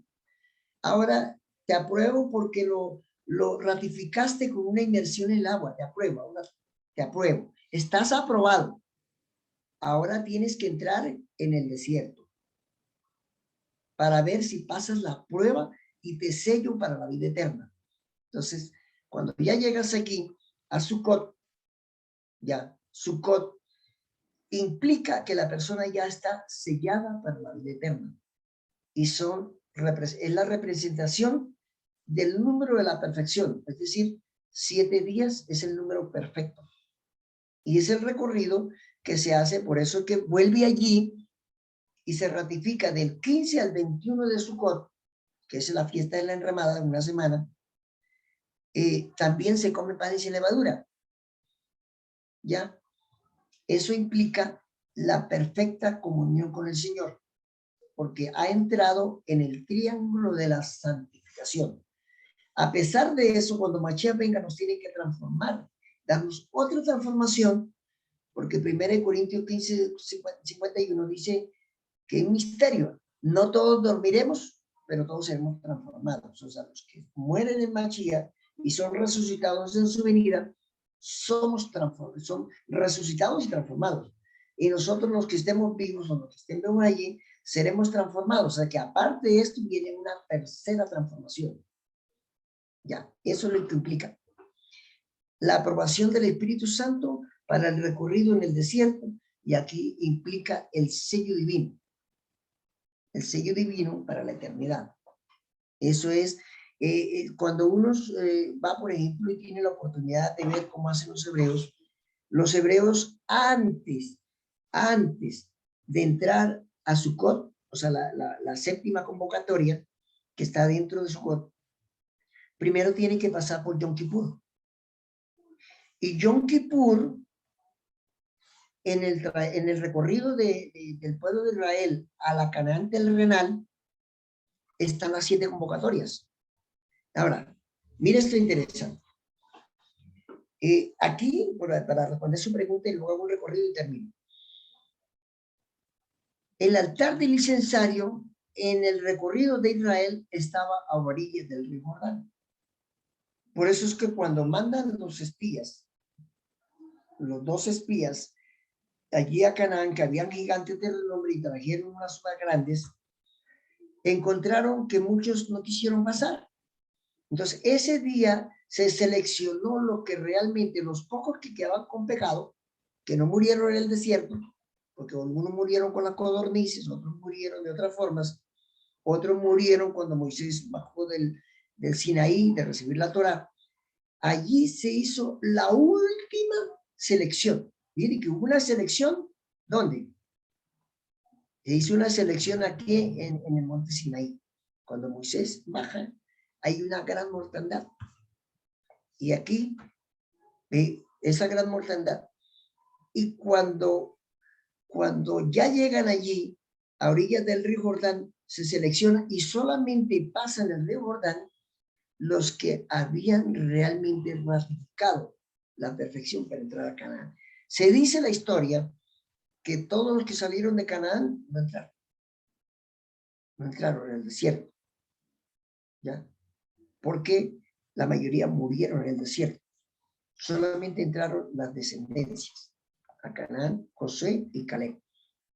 Entonces, esto tiene un simbolismo profundo. Ahora, la primera convocatoria en el desierto, si quiere que le explique rapidito, 3 minutos. Pesa, altar de sacrificio, muerte del cordero en Egipto, plan de salvación, arrepentimiento de los seres humanos, aceptar a Mashiach como nuestro Salvador, el monte de la calavera, Shabbat, panes y levaduras, recorrido de Egipto al Mar Rojo, día de Shabbat reposo, Mashiach muere y resucita el 16 de Nisan, que está representado por la vaca, Mashiach descansa el Shabbat. Cambio trascendental en la vida del ser humano después de recibir a Mashiach. Recorrido de Egipto al mar. Lavacro, el bautismo, la inmersión, confirmar nuestra relación de convenio con Mashiach, pase del Mar Rojo. Menorá, candelabro, el Sinaí, la entrega a la Torá, las 2 tablas de piedra con sus 10 mandamientos, el sello, el pacto, el testimonio, expresado en estatutos, no en decretos, estatutos. Yom Teruah, recorrido en el desierto, desde el monte Sinaí, todo el desierto, hasta llegar a orillas del río Jordán. Todos estos panes sin levadura están representados por el maná que el Señor le dio al pueblo de Israel en el recorrido del desierto por 40 años. Ese es el maná que descendió del cielo. Representa a Mashiach, representa la palabra. un maná, pan del cielo, pan sin levadura. Así era el proyecto que tenía el Señor con el pueblo a través del desierto. Los que no llegaran a orillas del río Jordán, pues serían exterminados y no serían aprobados, porque aquí se comienza la perfección y el saneamiento para entrar en el juicio investigador. ¿Cuándo comenzó el juicio investigador? En el altar del sacrificio, para el pueblo humano, para Mashiach y el Padre y todos los representantes del mundo, en 1844, dentro del santuario, del lugar santísimo, dentro de la Torá, que es el juicio investigador. Allí no están los seres humanos, allí estamos por fe, nosotros estamos en la tierra, pero nosotros estamos en el altar del sacrificio, el incensario, esperando la aprobación. Si pasamos, pues no pasamos a la eternidad. Cuando el juicio se termine, ya, entonces se terminan las bodas del Cordero y entonces viene él investido como rey, pero antes que venga investido como rey, vienen las 7 postreras plagas. Entonces, aquí a orillas, el altar del incensario representa a orillas del río Jordán. Y hay que pasar del río Jordán a la Canaán celestial. Entonces encontramos aquí, primera convocatoria, altar del sacrificio. Segunda convocatoria, panes sin levadura, la muerte de Mashiach, la sepultura, el viejo hombre, Techubá, arrepentimiento genuino. Tercera convocatoria, 16 de Aviv, Yohabikurim, primicias, el día de la entrega de la sabada, la resurrección de Mashiach y todo lo que resucitaron con él. Cuarta convocatoria, llegaron al monte Sinaí. La investidura del Espíritu Santo, la aprobación que el Señor nos dé para entender la palabra. En el desierto, ya lo expliqué. Ahora, aquí, esto también tiene una correlación desde Mashiach hasta su venida. El mismo recorrido que hizo el pueblo de Egipto hasta Canaán es el mismo recorrido que hoy estamos haciendo desde Mashiach, desde que Mashiach muere, ¿ya? Y entra la puesta del sol hasta su venida. Nosotros hoy nos encontramos en Yom Kippur. Yom Kippur es el altar del incensario. Estamos esperando la aprobación en el juicio investigador, que muchos investigadores dicen que ya están en el juicio y lo vimos. Ese es otro tema, no el tema de hoy. Entonces encontramos 7 convocatorias en el Mizcán. Facilito. Pesa, panes y levadura. Ya, primicias. Pentecostés en los discípulos, la Torá, la entrega de las tablas de piedra en el monte Sinaí, recorrido del desierto, recorrido desde los discípulos hasta 1844. Aquí llega el pueblo de Israel después de recorrer todo el desierto 40 años, llegan a orillas del río Jordán.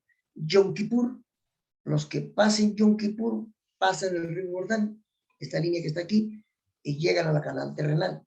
Nosotros hoy estamos también en el mismo recorrido. Ahí están las 7 convocatorias, están clarísimas. Ahora, ¿cómo se ha explicado siempre? Primer mueble, primera convocatoria. Segundo mueble, segunda convocatoria. Tercer mueble, tercera convocatoria. Cuarto mueble, cuarta convocatoria. Quinto mueble, quinta convocatoria. Y aquí llegamos al sexto mueble, que es el arca del pacto con los 10 mandamientos. Y como no encontramos otro, entonces dividimos el arca del pacto entre el arca del pacto y el propiciatorio como el séptimo. Es un error, porque el propiciatorio forma parte del arca del pacto. Tiene un simbolismo. Tenemos la vara de Aarón que floreció, el maná. La vara de Aarón que floreció significa la perfecta Torah, el testimonio vivo de los que pasen para la Canaán celestial. Eso es lo que representa. El maná representa la reforma por salud. Y los 10 mandamientos o el testimonio o el pacto representa el perfecto comportamiento en obediencia a los principios divinos, explicados con los estatutos. Y el propiciatorio representa la cobertura la cobertura de la Ruach HaKodesh, o sea, lo que se llama la Shekinah, que llegaba y descansaba allí. Por eso es importante aquí entender que el sacrificio que se hacía cada año, esa sangre que se regaba aquí, tenía que el sumo sacerdote que iba una vez al año en Yom Kippur, allí, a colocar esa sangre del cordero que representaba a Mashiach, el cordero de Mashiach, porque había dos corderos, el cordero que representaba a Mashiach y el cordero que representaba a Azazel, a Satanás, que era suelto en el desierto. Ese cordero que representaba a Mashiach, esa sangre, el sumo sacerdote tenía que entrar y purificarse durante un mes, y luego le colocaban una cadenita con una campanita, porque si no estaba bien santificado y no estaba bien preparado, moría en el recorrido hasta llegar al lugar santísimo. ¿Y a qué iba al lugar santísimo? Cuando él iba pasando por el lugar santísimo, se llevaba el incensario del altar, el incensario que había en el altar de oro, pero él llama altar del incensario porque había un incensario, y el sumo sacerdote se lo llevaba para acá. Se llevaba el incensario, no el altar. Y entonces allí lo mecía durante el rato que estaba allí, y si todo esto era aprobado, entonces él regresaba vivo fuera, mientras el resto esperaba aquí. Qué interesante eso. Entonces, esa aprobación es precisamente el procedimiento del recorrido. Y termino con esto. Cuando dice la Biblia que ancho es el camino que lleva a la perdición, porque angosta es la puerta, habla de un camino y de una puerta. Lean bien el traje. ¿Ya? Y angosto es el camino, ¿ya? Y angosta es la puerta. El camino que habla aquí, el libro del Evangelio, está hablando del recorrido que nosotros tenemos en el Mizcán. Bueno, hermano, disculpe que me cogí mucho tiempo, pero bueno, espero que me haya logrado entender algo de este tema.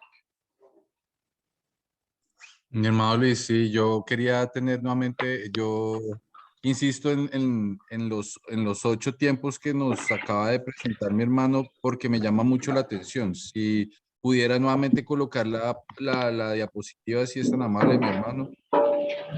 No sé, yo no tengo inconveniente, sí, pero sabe que me dieron una hora y me No, tenemos 10 minuticos tenemos sí. aquí nomás. Aquí Faltan 10 para aquí las está la 9. gráfica. Entonces, Aquí ¿por qué dice lo digo? son 8, Sí, aquí dice son 8 en 8, total, tiempos correcto. determinados y señales, incluyendo el Shabbat. Cuando nosotros llegamos al libro de Levítico, él menciona el Shabbat como una convocatoria. El verso 3 habla de que el Shabbat es la primera convocatoria. Alguien tiene, espere que alguien tiene el micrófono. José, creo que tiene el micrófono abierto, hermano José. Dígame, hermano. Eso, entonces, Pesaj, una, el Shabbat, el Yom, el Hamatzot, 2, el Bikurim, 3, Sí, señor. Teruah, 4, Shavuot, 5, No, Kippur, el 4 6, no. Sukkot, 7. El 4 es Shavuot, o la menorá. La menorá, porque en este caso está hablando aquí de la menorá. Ok. Correcto. Cuarto, Shavuot. Quinto, Teruah. Sexto, Sí, Kippur. sí, Séptimo, Sukkot. ¿El octavo cuál exactamente. sería? Señor, ¿El octavo cuál sería? el octavo está dentro de ellos, que es el Shabbat. Fíjate que todas las convocatorias comienzan con un Shabbat y terminan con un Shabbat. O sea que el Shabbat, cuando por ejemplo entras aquí, ya se hace el sacrificio por el pecado, inmediatamente todo el pueblo entra en Shabbat. El 15 de abril, o sea, termina el sacrificio del cordero e inmediatamente todo el mundo se consagra en Shabbat. Y hay un Shabbat que es el 15, que es pan y sin levadura, y termina con un Shabbat del día 21. Son dos Shabbat, el Shabbat del 15 y el Shabbat del 21, independientemente si cae un Shabbat de la semana o no. Pero el Señor dice que siempre se tiene que empezar con un Shabbat semanal y que es la convocatoria especial. Se inicia con un Shabbat. Es decir, que si la convocatoria de Pesa, o sea, para el altar de sacrificio el 14 de abril, caía un martes, por decir algo así, ya, y martes era 14, por decir algo, el día 13 era lunes, el día 12 era domingo, y el día 11 era Shabbat. Ese Shabbat era especial. Era un Shabbat especial de preparación para entrar en la primera convocatoria del Mishkan, o sea, del tabernáculo. Entonces, primero era el Shabbat. Y por eso si nosotros leemos aquí, voy a salir un poquito acá, y nosotros leemos aquí, nosotros encontramos aquí, que dice así en Levítico 23, dice aquí, estas son las convocatorias de Yahvé, aquí dice Jehová, las convocatorias santas a las cuales convocaréis. Miren que las menciona todas como convocatorias. En sus tiempos, o sea, en sus épocas. Como el Shabbat también es tiempo, también es una convocatoria. Y miren lo que dice aquí. En el mes primero, a los 14 días del mes, entre las 2 tardes, Pascua es de Yahvé. Ya. Ahora, miren lo que sigue diciendo aquí. No, aquí me salté. Aquí.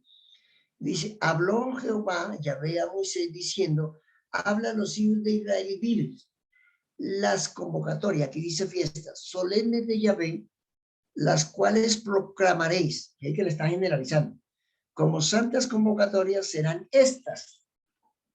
¿Sí? Estas. ¿Y cuál es la primera que menciona? Serán estas.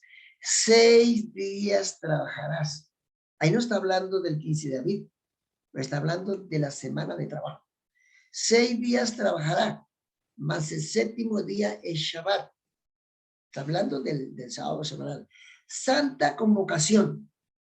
¿Es una qué? Una convocación. Y no está hablando de las 7 convocatorias del tabernáculo, del Mishkan. Dice, santa convocación. Ningún trabajo haréis. Día de reposo, de Shabbat. Es a Yahvé donde quiera que habitéis. Dice, donde quiera que habitéis. No se está refiriendo a los Shabbat de las asambleas, porque todo el pueblo de Israel debía ir a Jerusalén. En cambio, dice, donde quiera que habitéis. O sea, no está hablando de una asamblea, está hablando de un Shabbat especial, donde quiera que se encuentre.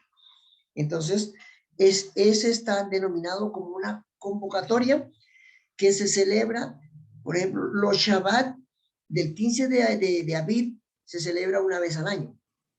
El Shabbat del 21 de Aviv se celebra una vez al año. El Shabbat del 15 de Sukkot se celebra una vez al año.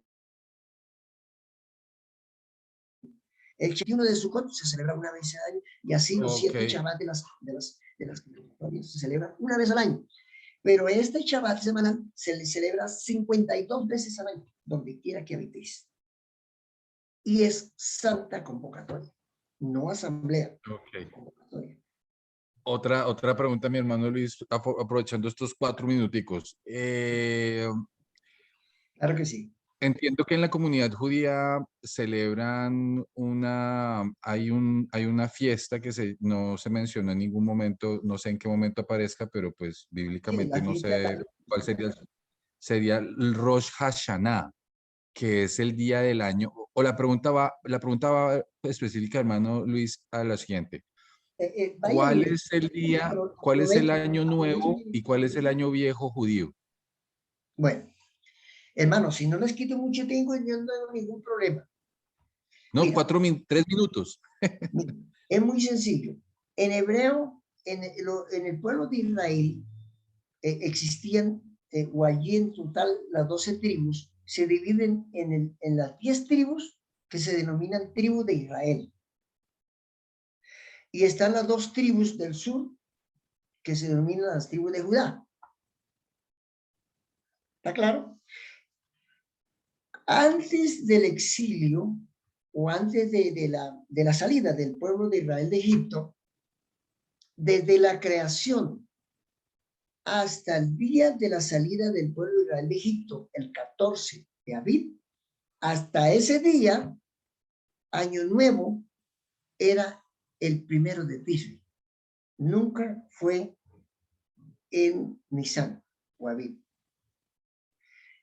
A partir de que el Señor libera al pueblo de Israel, dice, hoy, día 14, será el primer mes del año en el plan de redención, en cumplimiento de liberación. Entonces, ¿qué hace el pueblo? El pueblo celebra 2 años nuevos.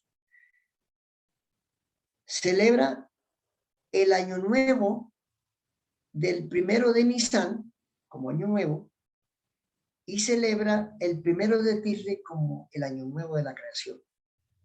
Interesante eso. Entonces, ¿cuál de los dos es correcto? Los dos. Porque un Rosh Hashanah, por cierto, no me está preguntando, pero para su aclaración, la palabra Rosh en hebreo es cabeza y Shana, año. Entre otras palabras, un hebreo está diciendo cabeza de año y eso se traduce como año nuevo. Rosh, cabeza. Shana, año. O sea, dice cabeza de año, es lo que está diciendo en hebreo.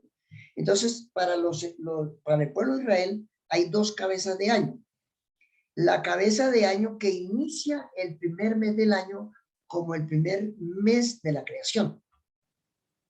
Por eso es que el primer mes del año en la creación es Tisri, no septiembre, porque septiembre, Tisri viene a ser como el 25, 24, dependiendo, a veces varía los días.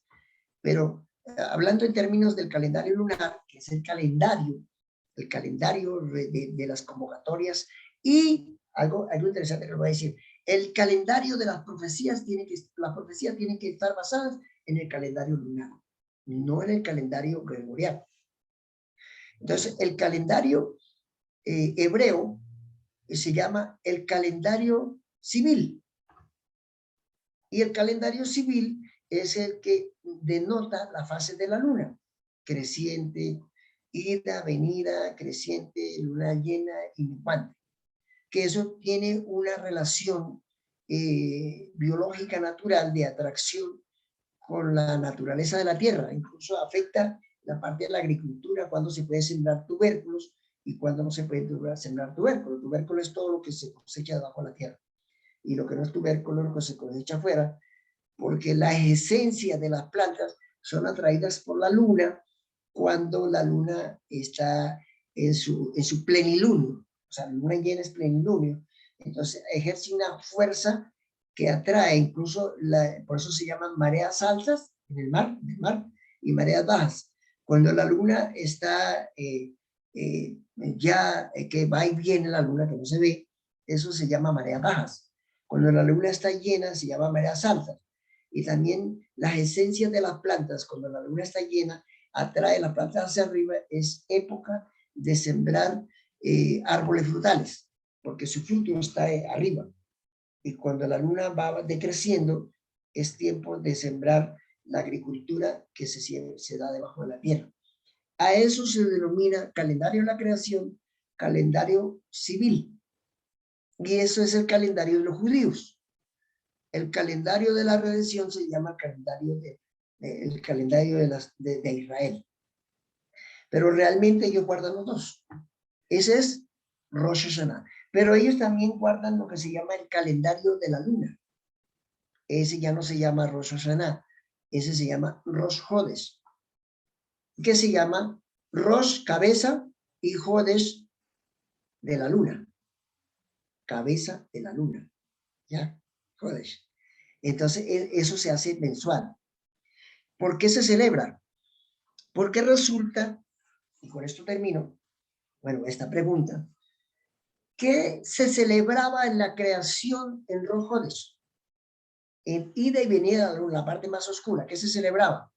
Era el día en que Adán y Eva, antes de pecar, iban a comer del árbol de la vida. ellos iban a comer del árbol de la vida una vez al mes. Y allá, en el cielo nuevo y en la tierra nueva, vamos a comer lo mismo, una vez al mes, una fruta cada año. Ustedes leen Apocalipsis 22, 1 al 4, y dice que del trono de Dios, que en ese caso está mal traducida la palabra de Dios, salía un río, una fuente, un río de una fuente de agua viva. Y a un lado y a otro lado del río estaba el árbol de la vida, que daba 12 frutos, uno cada mes para la sanidad de las naciones. O sea que Adán iba a comer en el año 12 veces. Y cada mes iba a comer un fruto diferente para tener vida eterna. Como él se sacó del jardín del Edén, es decir, la degeneración que causa en el ser humano es alimentado por el árbol de la vida. Al ser eximido del árbol de la vida, pues él murió. Entonces allá vamos a ser eternos condicionales, comiendo por toda la eternidad el árbol de la vida, que va a existir como era en el comienzo. Ese día se comería el Rosh Hodesh, el primer día de cada mes. Rosh Hodesh es la comida que se comía de cada fruto que producía el árbol de la vida literal que había allá en el Edén, y Adán y Eva iban a comer de ese fruto cada mes. Un fruto era diferente al fruto del otro mes, y eso se comía en Rosh Hodesh. Correcto. Por eso, de hecho, cuando Mashiach dice en hebreo, porque Mashiach hablaba en hebreo también, en los tiempos de Mashiach cuando vino, dice que nadie sabe el día ni la hora. La palabra día y hora en hebreo es Rosh Hodesh. Es tremendo, hay un problema de traducción ahí. La palabra el día que nadie sabe en hebreo es Rosh Hodesh, porque oscila entre 24 y 36 horas, entre el momento que desaparece la luna y vuelve a aparecer. Ese es el día que nadie sabe. O sea, el centro de ese día, los hebreos colocaban 3 vigilantes para conectar. Decía, bueno, ya no se ve la luna, ya no se ve. Pum, ahí marcaban. Y luego después apareció la luna. Pero el centro no se podía marcar tan exacto. Ese día nadie lo sabía. Por eso dice que él viene en el día que nadie sabe. O sea, que lo que está diciendo Mashiach, y esto es una revelación tremenda, está en la escritura, está clarito, el día que nadie sabe es Rosh Hodesh. Porque los hebreos nunca supieron la mitad exacta de la oscuridad de la luna, marcado por decir, eso es la hora tal, nada. No había una precisión. Ellos podían contar el momento que desaparecía la luna hasta el momento que aparecía. Entonces ellos más o menos calculaban la mitad y ese era el Rosh Hodesh. Por eso hoy día lo celebran al aparecer la luna. Hoy es Rosh Hodesh. Hoy es Rosh Hodesh a las 7:40 de la noche. Era, ya se acabó. Bueno, ¿qué otra pregunta? Mi hermano Luis, qué interesante todo lo que nos acabas de compartir. Excelente, como dice mi hermano José. El Señor nos ayude porque hay bastante también tarea para seguir estudiando e investigando. Muchas gracias, con mucho gusto. ¿Hay alguna otra pregunta o cerramos aquí? Bueno, con gusto, dice el hermano. Muchas gracias, hermano. Dice el hermano Jesús Ventura. Bueno, hay muchas preguntas con respecto al santuario. Yo tengo un tema que es 1844, que lo investigué en hebreo. Y recuerda que el Padre entra delante del Hijo. Eso lo dice primero en escritos. Y en hebreo se puede encontrar la fecha que entra el Padre al lugar santísimo. La fecha exacta. Y la fecha que entra el Hijo. Entonces, el Padre entra adelante 29 días adelante. Y Mashiach entra el 22 de octubre a las 3 de la tarde.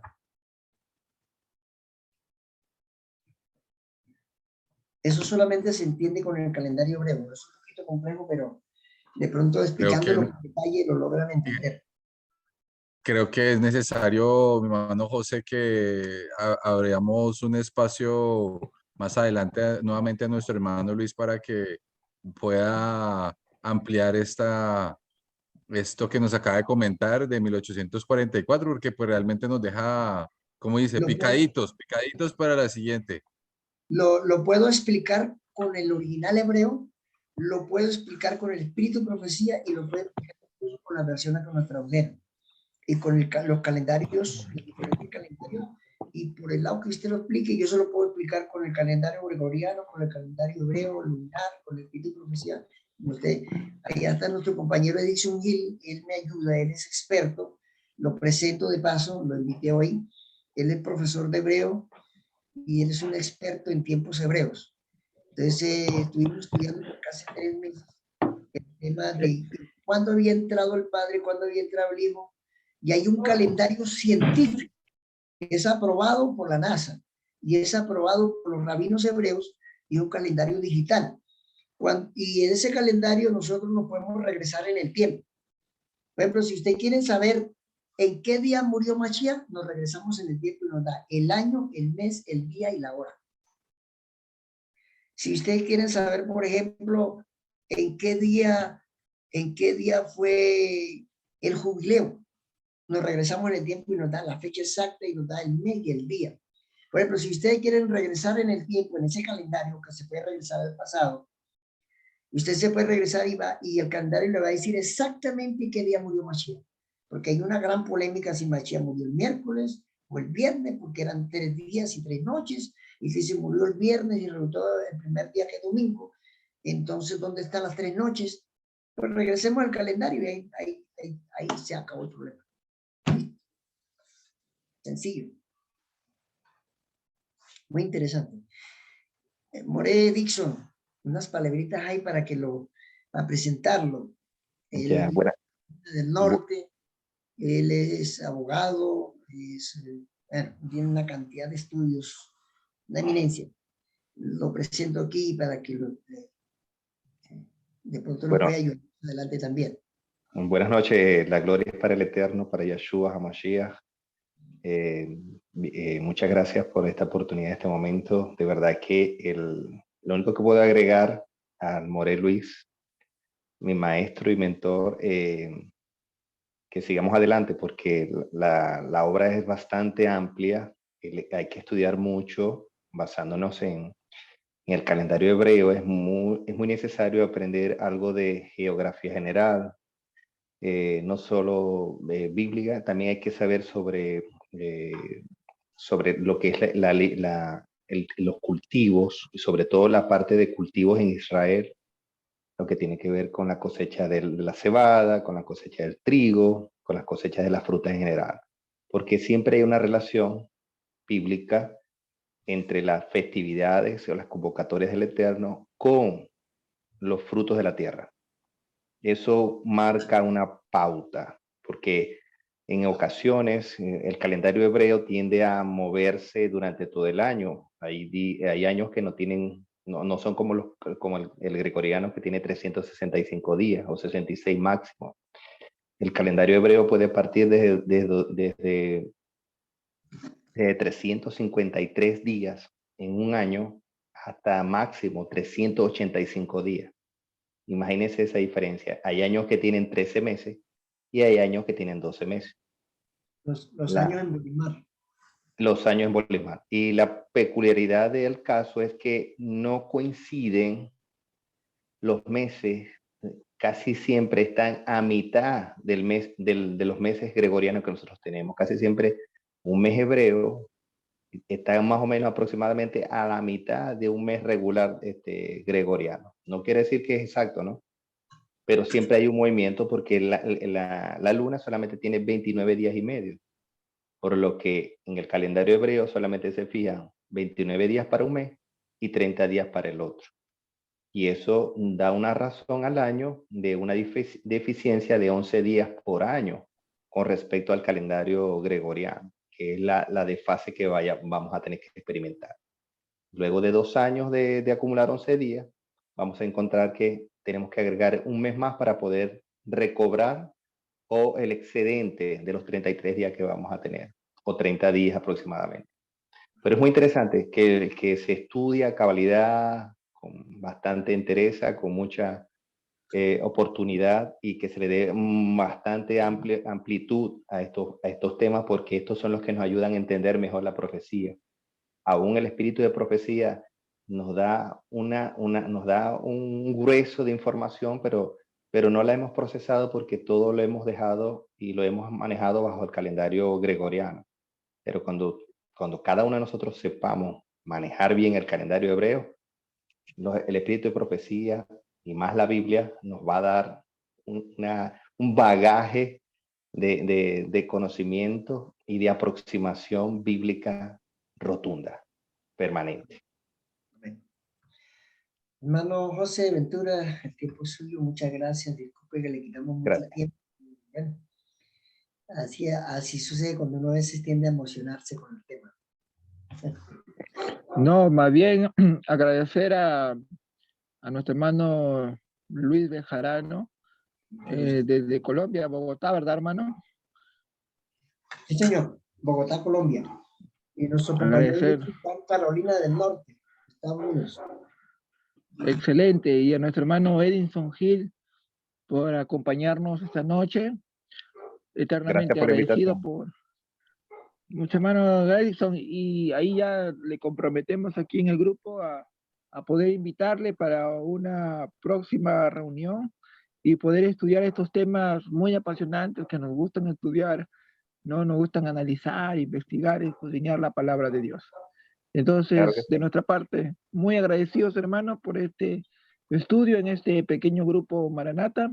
Que Dios me lo bendiga grandemente y nos encontramos el día viernes, este viernes, en la vigilia del grupo, donde nuestro hermano Andrés Martínez estará a cargo como el anfitrión. Así que todos estamos invitados para este viernes 1 de julio. Muy bien, Hermano vamos a José Ventura, disculpe que le interrumpa para ver si podíamos agregar a nuestro compañero Edison Gil al grupo. Excelente, hermano, hay que agregarlo. Me envía por el WhatsApp su teléfono para poder agregarlo al grupo de WhatsApp. Ok, perfecto. Muy agradecido. Gracias a usted, hermano Edison. Muy bien, hermano Luis, si Sí, nos señor. puede despedir con una oración final. Amanto Abacadosh, Gracias. Yahshua HaMashiach, Melech Haolim. Damos gracias por tu Ruach HaKodesh y porque nos preparas para estos tiempos finales. Damos gracias por este maravilloso grupo de investigación. Con mucha humildad exponemos nuestros temas y hay una armonía con finalidades de aprender los unos de los otros. A veces somos alumnos, a veces somos guías, pero tu Ruach nos guiará para prepararnos para los acontecimientos finales. Pedimos bendición por este maravilloso grupo, los anfitriones, los directores del grupo, y quédate con nosotros en esta noche para descansar y recobrar fuerzas para iniciar nuevamente un día con muchas bendiciones y especialmente con tu dirección. En Yahshua, amén. Amén. Muchas gracias, mis hermanos. Un gran abrazo. Dios me lo bendiga. Gracias a ustedes. Bendiciones también. Bendiciones para todos. Amén. Amén, a todos bendiciones, buenas noches. Buenas noches. Dale a top. Buenas Laila, noches, hermano. Gracias, hermano Luis. con mucho gusto, hermano. Haciendo la bendiga. Igual.